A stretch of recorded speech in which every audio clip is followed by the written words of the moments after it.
vomitaré de mi boca. Llegaremos ahí en el último sermón.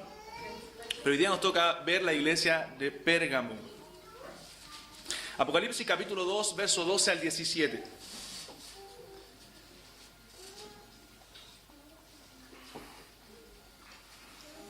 Apocalipsis 2, del 12 al 17. Vamos a orar una vez más al Señor, pidiendo su bendición y luego dar lectura a su palabra. Amado Dios, en el nombre de nuestro Señor y Salvador Jesucristo, nos dirigimos a ti, Señor, entregando nuestras vidas, poniendo, Señor, nuestro corazón y voluntad en tus manos, Señor, sabiendo que tú eres nuestro Señor. Tú eres la cabeza de la iglesia, Señor. Tú eres el buen pastor, dice tu palabra, aquel que dio su vida por las ovejas.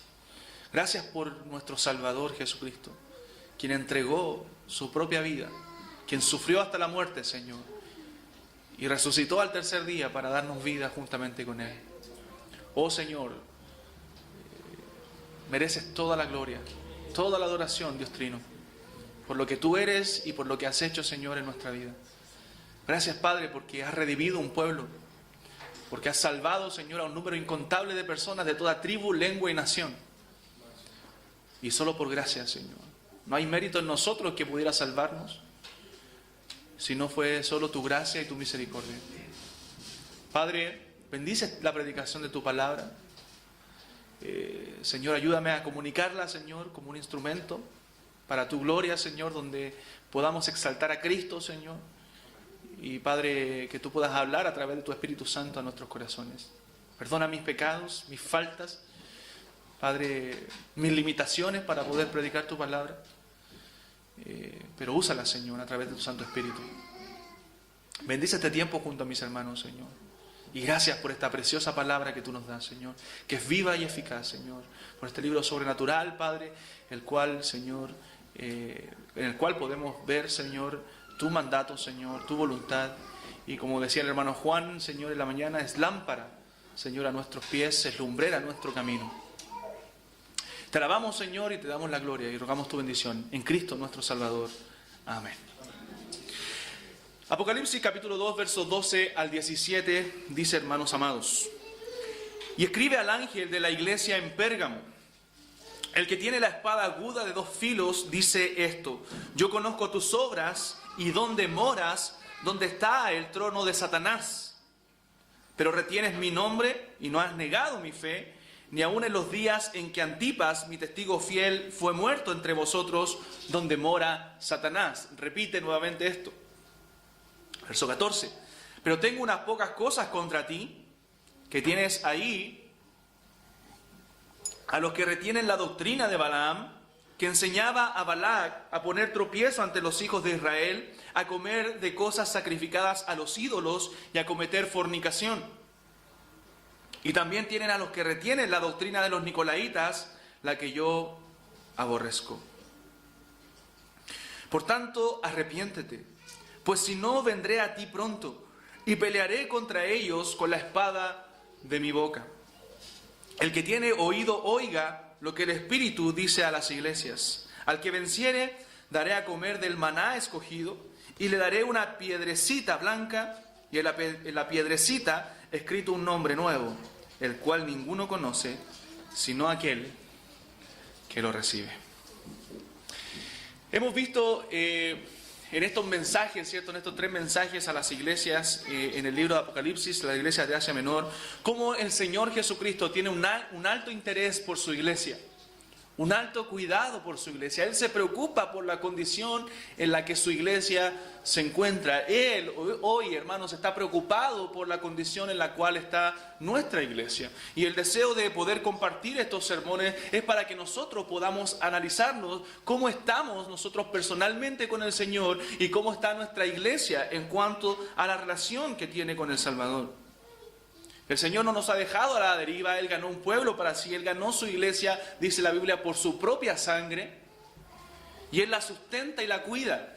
Recuerda cuando da consejos en Efesios, la Biblia, acerca del esposo y la esposa, da el ejemplo de Cristo, Cristo con su iglesia: maridos, amad a vuestras mujeres como Cristo amó a la iglesia y se entregó a sí mismo por ella. Y Él dice, la sustenta y la cuida, la purifica a través del lavamiento del agua por la palabra. Tenemos un esposo, ¿cierto? La iglesia tiene un esposo preocupado ¿cierto?, por su esposa. Él se interesa, hermanos, en la condición en la que está la iglesia. Vimos la de Éfeso, en qué condición, el problema de ese primer amor, ¿cierto?, que ellos tenían para con el Señor. Las de Esmirna, ¿cierto?, los problemas de tribulación que había en esa iglesia. Y el Señor les dice, sean fieles hasta la muerte. Aunque eso les cueste la muerte, permanezcan fieles al Señor. Y hoy veremos el caso de la iglesia en Pérgamo. Pero hermanos, una de las enseñanzas que sacamos de estas cartas, de estas cartas a la iglesia en Apocalipsis, es que nosotros necesitamos de la voz de Dios. La iglesia necesita escuchar constantemente la voz de Dios. Necesitamos que Él nos dirija, necesitamos que Él dé un diagnóstico, como lo ha hecho en las iglesias, y nos diga cómo nosotros realmente estamos. La iglesia de Éfeso, recuerdan que dijimos que el Señor conocía sus obras, conocía su esfuerzo, conocía que habían trabajado. Dice, pero el Señor les dice, tengo contra ti que has dejado tu primer amor. A pesar de su esfuerzo, a pesar de que ellos estaban bien doctrinalmente, a pesar de que habían obras de parte de ellos, el Señor tenía un diagnóstico que darles y ellos habían perdido ese amor genuino por el Señor. Entonces el Señor, hermanos, tiene algo que decirnos y debemos dejar que Él nos diga cómo nosotros estamos. Y el Señor nos habla a través de las Escrituras, a través de su palabra, ¿cierto? Los grupos pequeños, bueno, los que pude tomar yo, vimos cómo creemos nosotros que la Biblia es la palabra profética más segura, es el libro inspirado por Dios, dictado por el Señor. Y Él nos la dejó para que la obedezcamos y la vivamos, para que vivamos conforme al Evangelio. Ahora, Pérgamo, si hablamos un poco de la ciudad de Pérgamo, era una ciudad en Asia Menor, al igual que todas estas iglesias. Probablemente, como dije, el que llevó la carta de Juan hizo una ruta más cercana a Patmos, comenzó en Éfeso, ¿cierto? Pasó por Esmirna y luego a Pérgamo. Entonces era la capital del reino de los Seleucidas desde el año 282 a.C., y esta ciudad pasó a ser parte del Imperio Romano en el año 133 a.C. Y siempre fue Pérgamo, desde el reino de los Seleucidas, ¿cierto? Fue una ciudad central, una ciudad muy importante dentro de Asia Menor. Dice un historiador que la posición en la cual Pérgamo estaba era una posición, hermanos, impresionante. Estaba construida en una alta colina. Estaba puesta la ciudad sobre una alta colina que dominaba el valle, dice el historiador, del río Caico. Y desde la cima, ¿cierto?, de esta ciudad se podía ver de manera impresionante, imponente, ¿cierto?, todo el mar Mediterráneo. Y también las ciudades de Asia Menor, desde la cima de Pérgamo. Y al viajero, dice este historiador, que pasaba por ahí, le daba la impresión de ser una ciudad imponente, como una sede de autoridad. Y hay algunos dicen que por eso aquí el escritor o el Señor, ¿cierto?, a través de Juan dice donde tú moras en el trono de Satanás. En el trono de Satanás. Aparte que políticamente era una ciudad importante, ya que los jefes, los líderes del Imperio Romano de Asia Menor estaban en la ciudad de Pérgamo. También dicen que es una alusión, ¿cierto?, cuando Juan dice ahí el trono de Satanás. Porque los líderes imperiales romanos, ¿cierto?, estaban en esta ciudad. Entonces era la sede de la autoridad. Estaba en una colina rocosa, hermanos, era una ciudad tremenda. Una ciudad realmente tremenda, imponente. Ahora, no tuvo la grandeza comercial que tuvo Éfeso y Esmirna, porque eran puertos, lo dijimos, ¿cierto?, en los sermones anteriores, pero sí sobrepasaban a las otras ciudades en términos culturales. Ellos tenían una biblioteca ahí muy famosa, ¿cierto?, que era la biblioteca de Pérgamo, que contenía, hermanos, más de 200.000 rollos de pergaminos. 200.000 rollos de pergamino. De ahí viene la palabra pergamino, de Pérgamo. Entonces, esa biblioteca solo la superaba, ¿cierto?, la biblioteca de Alejandría, que era una de las maravillas del mundo en el tiempo antiguo. Entonces, Pérgamo era un centro cultural muy importante. También era un centro religioso, ¿cierto?, porque ahí estaban templos construidos a los dioses griegos, ¿cierto?, como Zeus. Ahí tenían el templo a este dios mitológico, ¿cierto?, llamado Zeus, y también a un hombre llamado Esculapio, un dios llamado Esculapio, que era el dios de la medicina, ¿cierto? Este hombre. De hecho, los discípulos de Esculapio se le llamaba terapeutes, ¿cierto? De donde viene la palabra nuestra que conocemos como terapeuta. Entonces, las bibliotecas, estos centros culturales, aún los hospitales que habían en Pérgamo, ¿cierto?, atraían a los turistas, atraían a mucha gente a ese lugar. Y como dije, tenía su asiento de gobierno el poder imperial romano. Entonces era una ciudad, hermanos, de mucha influencia política y de mucha influencia cultural. Predominaba obviamente también, al igual que lo dijimos en Esmirna, el culto al emperador. Adoraban, ¿cierto?, a este emperador romano. Y por causa de eso, al igual que en Esmirna, ¿cierto?, los cristianos eran perseguidos. Eran perseguidos. ¿Recuerdan que dijimos la semana pasada que cuando eran considerados como secta de los judíos, ¿cierto?, como una derivación de los judíos, los cristianos estaban protegidos, ¿cierto?, porque los judíos tenían un permiso imperial para poder adorar a su Dios. Pero cuando los judíos se fueron en contra del Evangelio y en contra de la predicación que hablaban los creyentes acerca de Jesucristo, entonces vino la persecución también a los cristianos, producto de que ellos no estaban, ¿cierto?, adorando ahí al César.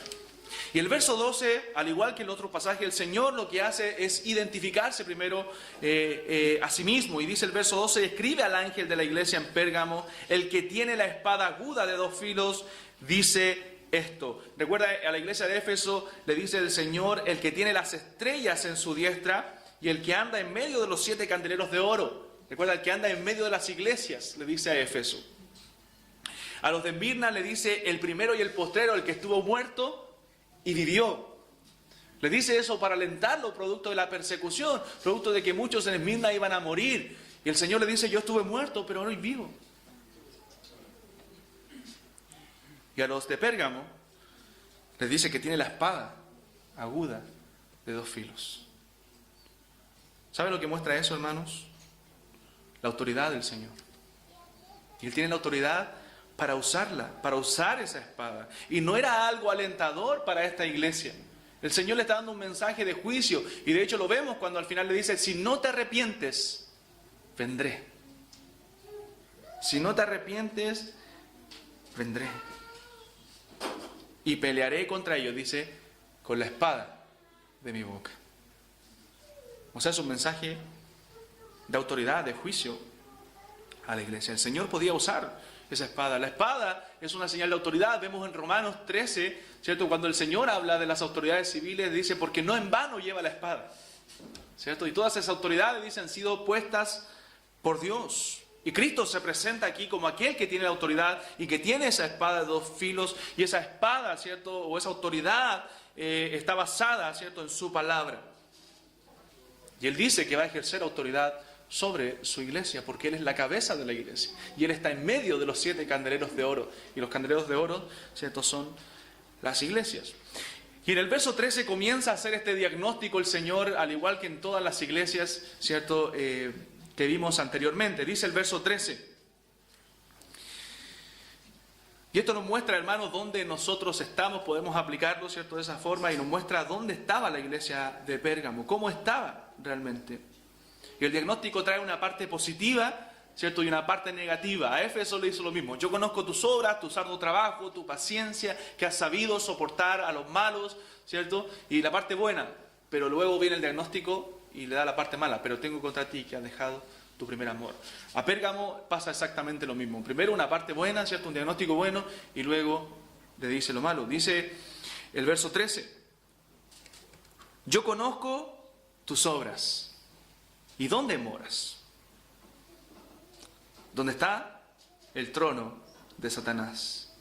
Pero retienes mi nombre y no has negado mi fe, ni aun en los días en que Antipas, mi testigo fiel, fue muerto entre vosotros, donde mora Satanás.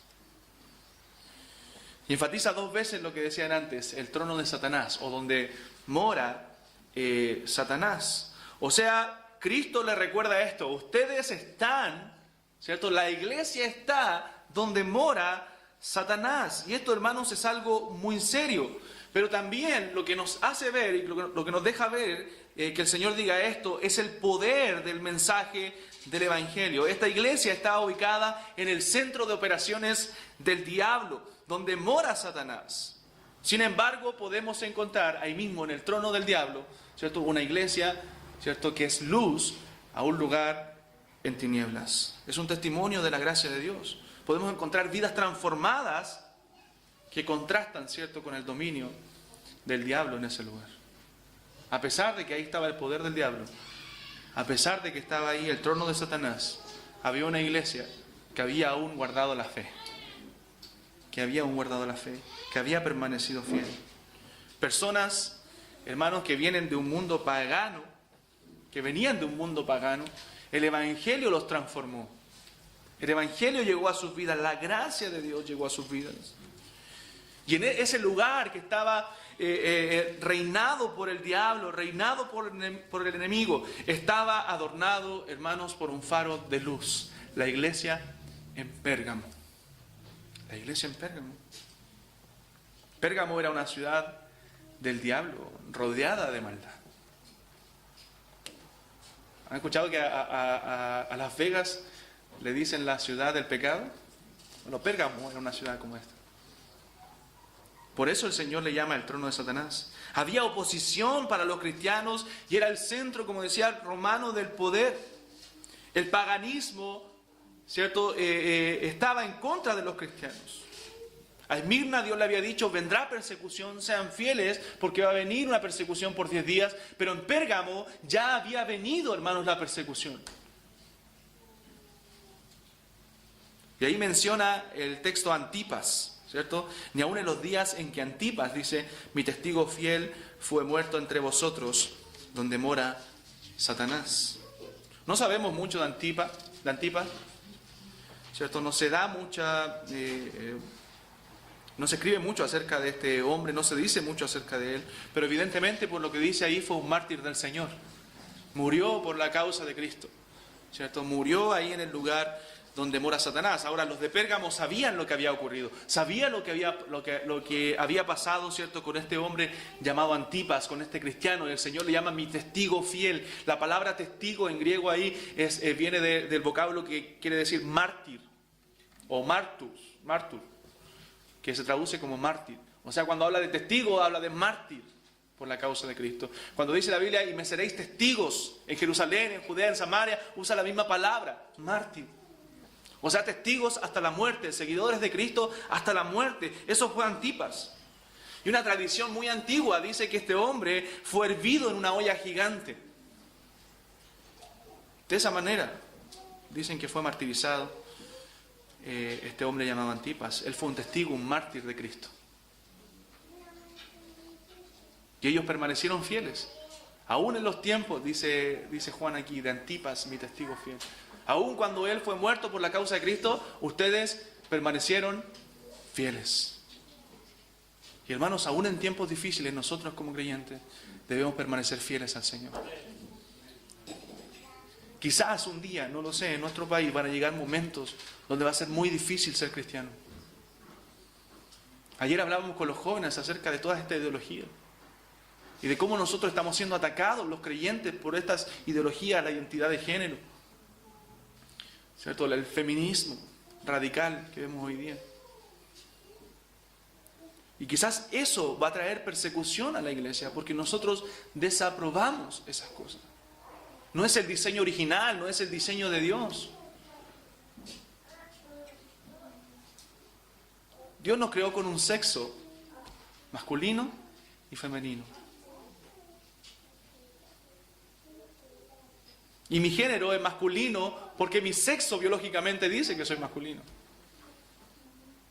Pero el día de la identidad de género hablábamos con ellos que va más allá un tema de percepción, de cómo yo me percibo a mí mismo. Que a pesar de que biológicamente, ¿cierto?, mi sexo es masculino, mi identidad de género, mi género es distinto a mi sexo, a mi sexualidad. Por lo tanto, yo me percibo de una manera distinta. Psicológicamente me percibo mujer, ¿cierto?, teniendo biológicamente un cuerpo masculino. Pero la Biblia no separa el sexo del género. El género incluye el sexo. Entonces eso nos va a traer probablemente persecución. Persecución. Yo le decía también a los muchachos acerca de todas estas leyes cuando comenzó el tema del homosexualismo, y solamente lo que querían los homosexuales era una unión civil, ¿cierto? Que ellos pudieran tener una unión civil para poder dejar sus pertenencias, ¿cierto?, a su pareja. Pero no quedó ahí, eso no iba a quedar ahí jamás. Ellos fueron por más y más y más, y no van a quedar tranquilos hasta cuando esté el matrimonio igualitario. Porque si amor es amor, ¿cierto?, como ellos lo definen, ¿cierto?, yo puedo amar a quien sea y amar de manera pura, ¿cierto?, a una persona de mi mismo sexo. También puedo percibirme, si lo mezclo con la ideología de género, puedo percibirme yo un niño pequeño y puedo amar sin problemas a un niño pequeño porque amor es amor. Y entra la pedofilia. Y en muchos países ha entrado la zoofilia, producto de la identidad de género. Porque si yo amo, ¿por qué no puedo amar a un animal? O si yo me percibo un gato encerrado en cuerpo de hombre, ¿por qué no puedo amar a un animal? Y eso ha llegado en otros países. Y eso va a traer persecución. Y ha traído persecución en España, hermanos. La persecución es dura contra los cristianos, producto de las leyes de identidad de género. Y ellos, la iglesia de Pérgamo, permaneció fiel. Y el Señor da un buen diagnóstico con esta iglesia, en esa área. Ellos permanecieron fieles en el trono de Satanás, a pesar de que estaban en un ambiente hostil. Permanecieron fieles. No habían negado la fe. La gracia de Dios estuvo con esta iglesia en un lugar tan peligroso como Pérgamo. Ahora la parte negativa. Verso 14.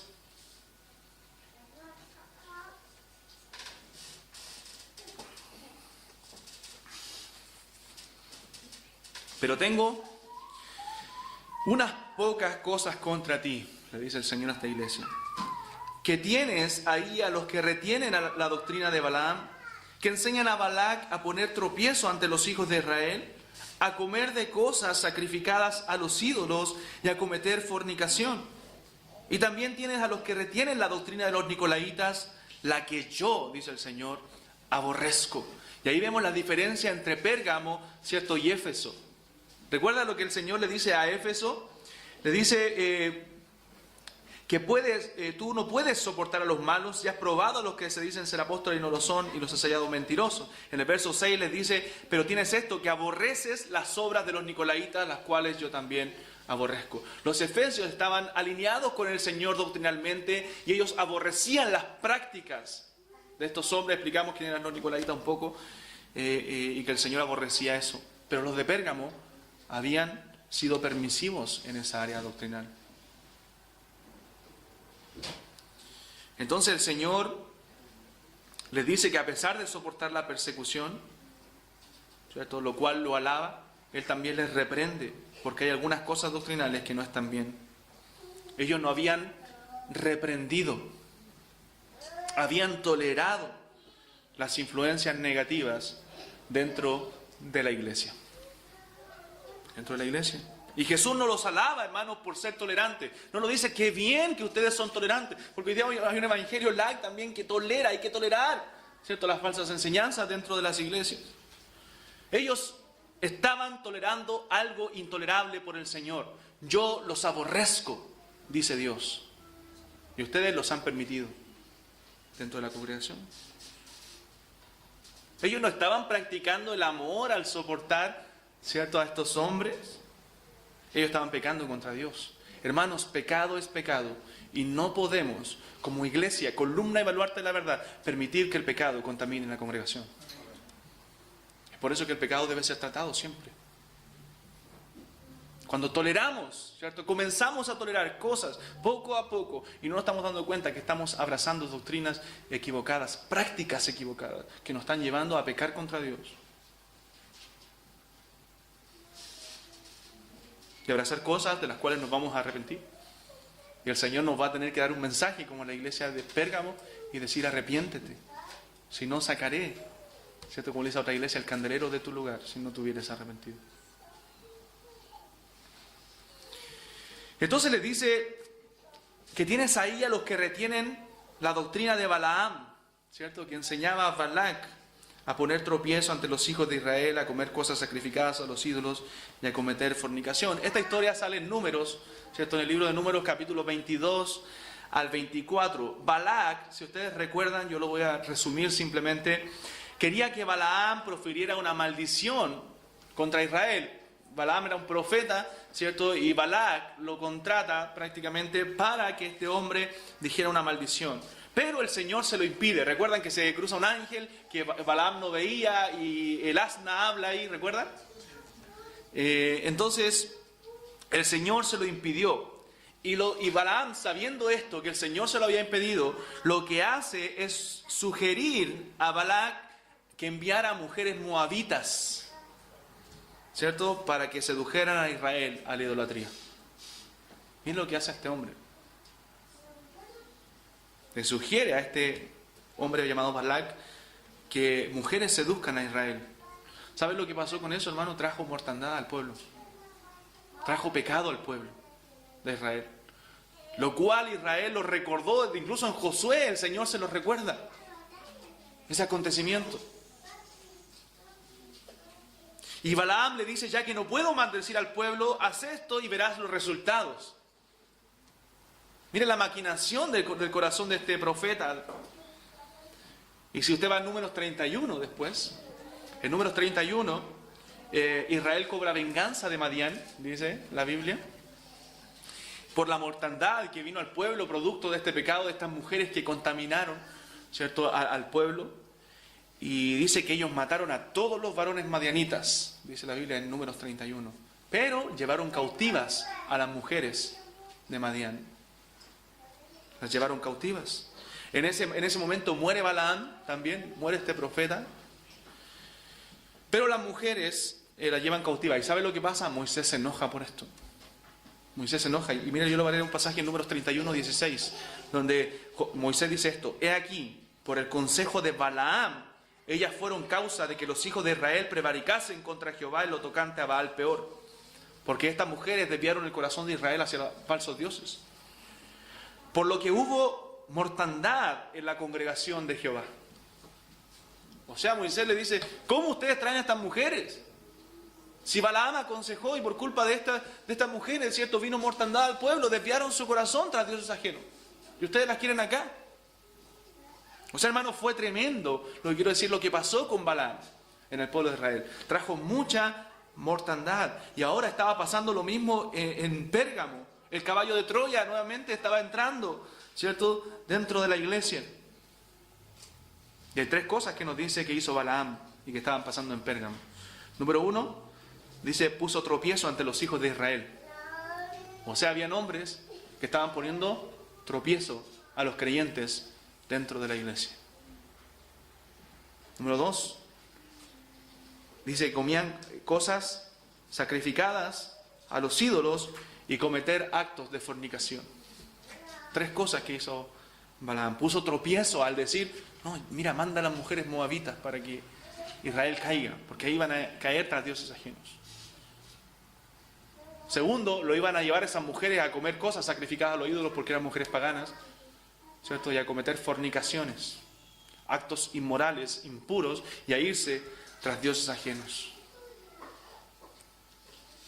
Y los de Pérgamo estaban haciendo eso, habían permitido eso, que gente entrara dentro de las iglesias y lo que hicieran esos hombres era poner tropiezo a los hermanos, poner tropiezo a los de la fe verdadera. No los estaban, ¿cierto?, reprendiendo, no los estaban amonestando, ellos estaban permitiendo que se pusiera tropiezo. Y la Biblia dice que no debemos poner tropiezo ni a judíos, ni a gentiles, ni a la iglesia de Dios. Pablo lo dice. Eso no debe permitirse en esta iglesia, hermanos, en ninguna iglesia de Cristo. Que personas lleguen y pongan tropiezo a los hermanos.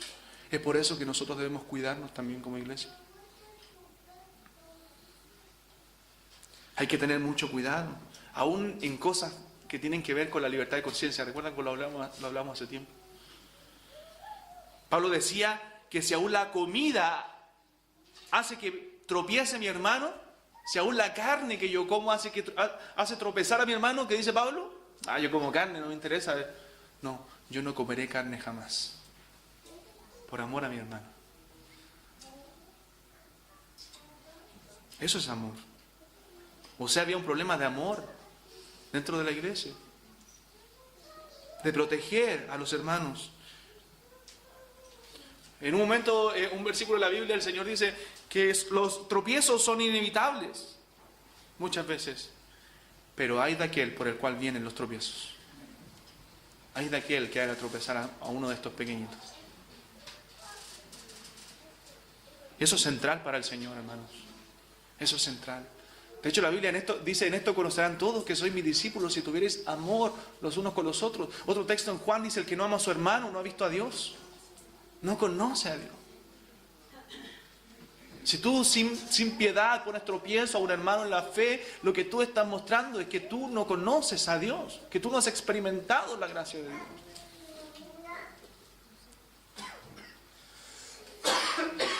Entonces tenemos que tener cuidado con aquellas cosas o con aquella gente que muchas veces llegan, o falsos profetas que hacen tropezar a un hermano por el cual Cristo murió. Entonces, eso nos debe llevar a tener cuidado con lo que decimos, hermanos. A veces nuestra lengua desparrama cosas que son dañinas y que pueden hacer tropezar a un hermano. Yo tengo problemas con este instrumento, debo tener mucho cuidado, porque puede causar mucho daño.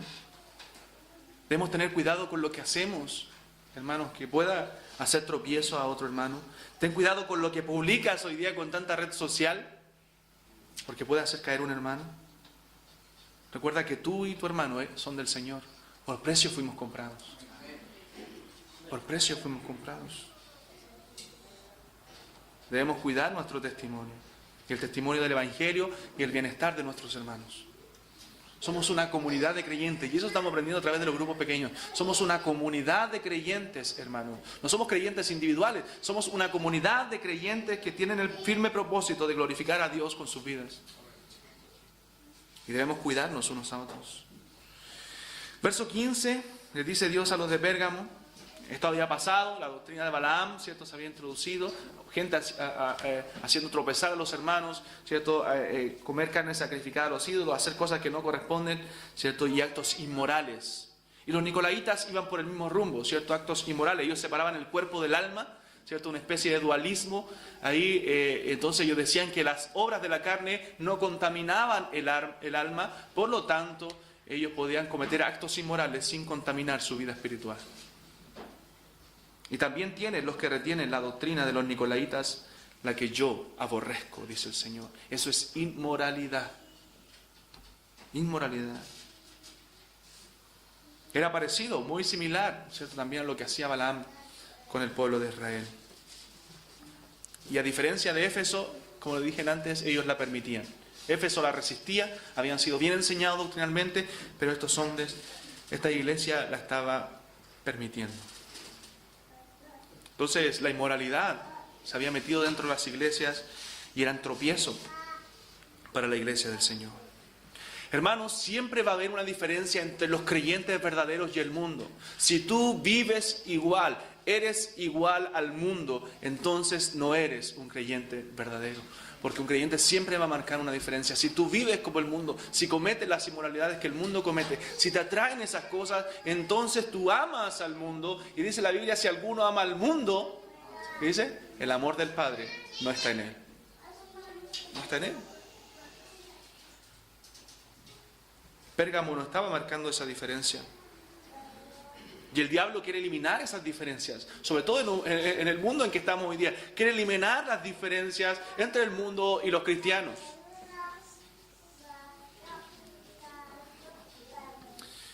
Entonces los de Pérgamo probablemente decían que no era tan malo, ¿cierto?, adaptarse un poco al mundo, un poco a la cultura. Entonces esta era una doctrina, la doctrina, dice, de los nicolaitas, ¿cierto? Y esa doctrina estaba adoctrinando a otros. Así le llama el Señor, doctrina de los nicolaitas, que estaban otros siendo adoctrinados por ellos, siendo enseñados de esta forma. Hermanos, Dios nos ha dejado en este mundo para nosotros ser luz en el mundo. No para nosotros adaptarnos a este mundo, no para contaminarnos con el mundo. Cuando Cristo oró por nosotros en Juan 17, Él oró para que el Señor nos guarde del mal, nos santifique en medio del mundo. No para sacarnos de este mundo, sino para guardarnos del mal y que nosotros pudiéramos ser luz en este mundo. El mundo no puede entrar a nuestros corazones. No debemos dejar que entre a nuestros corazones. No debemos ser permisivos. Debemos ir al mundo, ¿cierto? Predicar el Evangelio al mundo, pero salir de la contaminación del mundo. Debemos mantenernos este mundo en santidad. Santifícalos en tu verdad, dijo el Señor, tu palabra es verdad. Si nos mezclamos con personas del mundo, no es para hacer amistad con el mundo, sino para hablar del Evangelio al mundo. Porque si alguno es amigo del mundo, ¿qué dice la Biblia? Se constituye inmediatamente, al hacerse amigo del mundo, se constituye enemigo de Dios. Enemigo de Dios. ¿Qué dice 2 Corintios capítulo 6? Voy a leérselos rápidamente. 2 Corintios capítulo 6, ya estoy terminando, de menos unos minutos más. Versículo 14, dice: no os unáis en yugo desigual con los incrédulos, porque qué compañerismo tiene la justicia con la injusticia, y qué comunión la luz con las tinieblas, y qué concordia Cristo con Belial, o qué parte el creyente con el incrédulo. ¿Y qué acuerdo hay entre el templo de Dios y los ídolos? Porque vosotros sois el templo del Dios viviente, como Dios dijo: habitaré y andaré entre ellos y seré su Dios y ellos serán mi pueblo. Por lo cual salid de en medio de ellos y apartaos, dice el Señor, y no toquéis lo inmundo, y yo os recibiré. Y seré por vosotros por Padre, y vosotros me seréis hijos e hijas, dice el Señor Todopoderoso. Así que, amados, puesto que tenemos tales promesas, limpiémonos de toda contaminación de carne y de espíritu, perfeccionando la santidad en el temor de Dios. Aunque vivamos en el mismo trono de Satanás, aunque vivamos en un lugar, en un mundo muy hostil, no nos podemos dejar contaminar ni por los de Balaam, ni por la doctrina de los nicolaitas. Hermanos, se puede ser santos en este mundo, porque el Señor así lo ha dicho. Porque el Señor ha orado por nosotros para que el Padre nos santifique en su verdad. Y es por eso que ponemos en alto la palabra de Dios, porque ella es la que nos santifica. Así nos purifica el Señor Jesucristo. Así purifica Cristo a su esposa a través del lavamiento del agua por la palabra. Entonces el Señor los alaba por una parte a los de Pérgamo, pero los reprende por adaptarse al mundo. Nos debemos mantener firmes, hermanos, en nuestras convicciones en este mundo, que nos quiere convencer que el homosexualismo es natural, ¿cierto? Junto a la comunidad LGTBI, que el aborto es un derecho, que el convivir es natural, aunque los cristianos se casen con no creyentes. Eso no es natural. Eso es pecado. Muchas veces, hermanos, somos influenciables. Como decía el pastor Arturo cuando vino a hablar la charla de creacionismo, él decía: los jóvenes nos están abandonando a la edad de la universidad. Van a la universidad y son contagiados con esas ideologías y se van. Y pierden su fe. Por eso los jóvenes aquí que están en la universidad, hay varios, tienen que fortalecer su fe, fortalecer sus convicciones y ver de qué lado van a estar. Y oponerse a las corrientes de este mundo.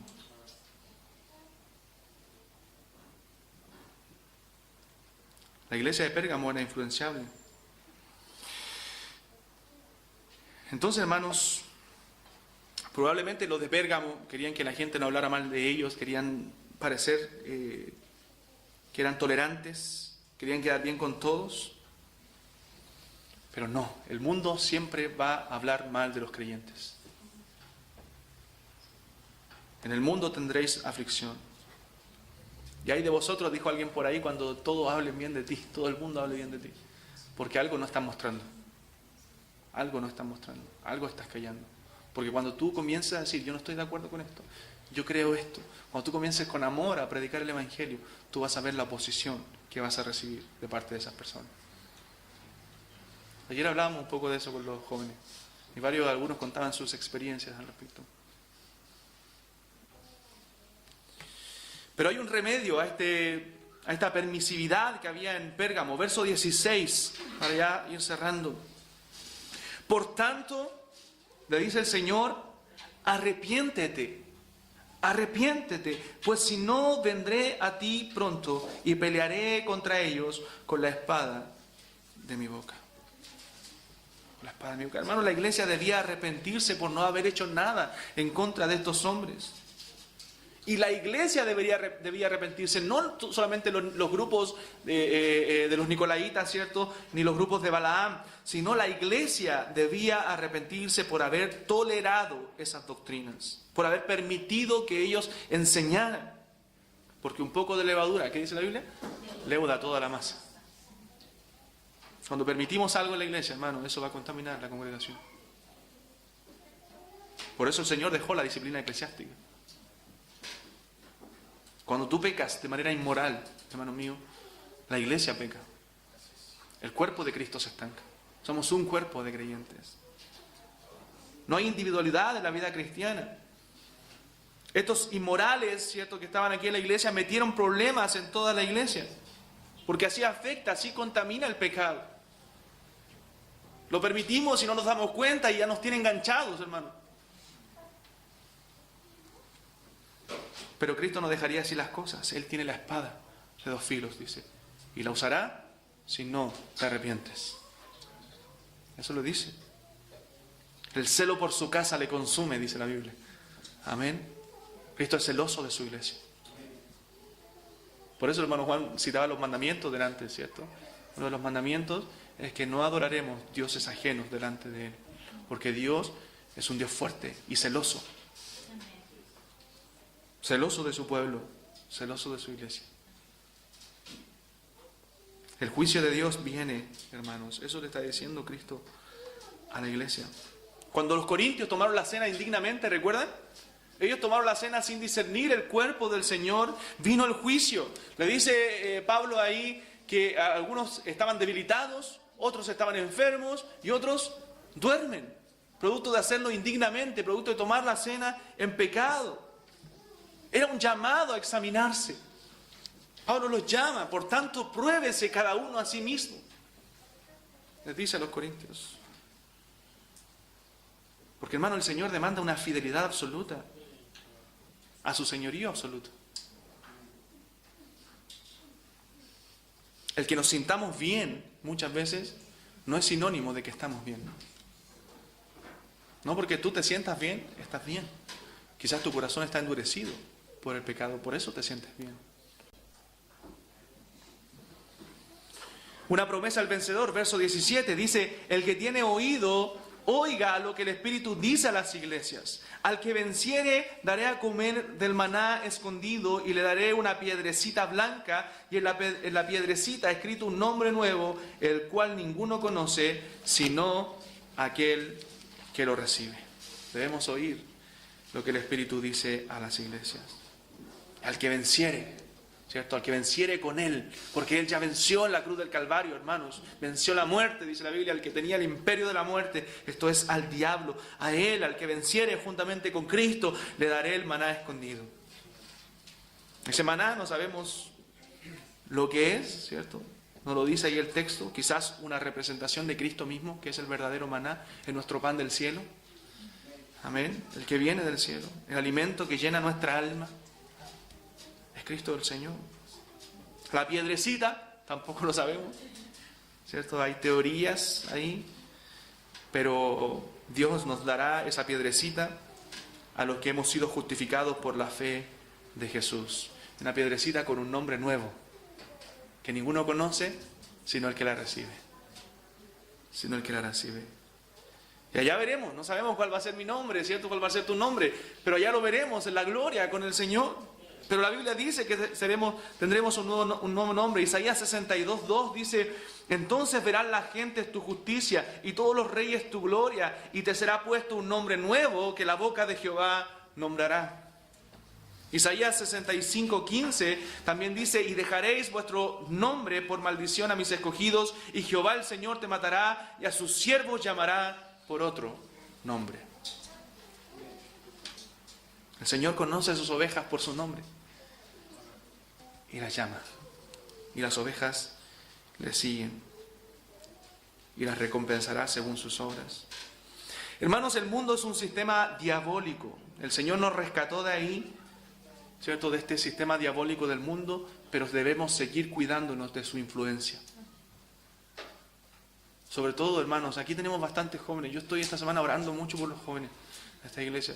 Tengo un peso en mi corazón por cada uno de los jóvenes para que puedan fortalecer su fe en el Señor.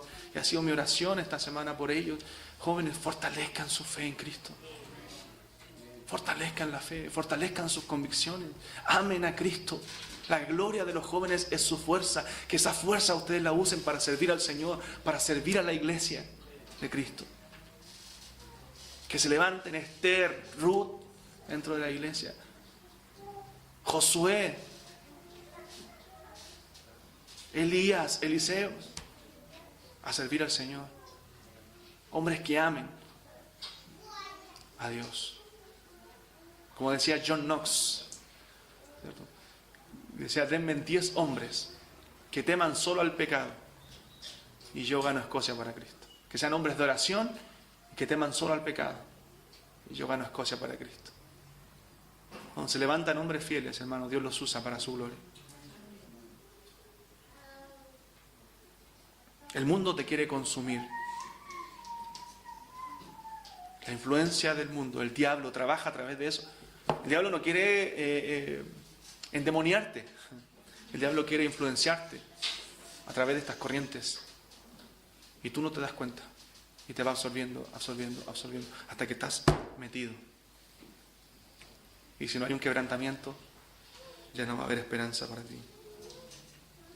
Pero la gracia de Dios, hermano, es suficiente para darnos victoria al que venciere, dice el Señor. Le daré un nuevo nombre. Hay lugares que son el trono de Satanás, ¿cierto? Hay lugares terribles en este mundo. Otros aún no tanto aún.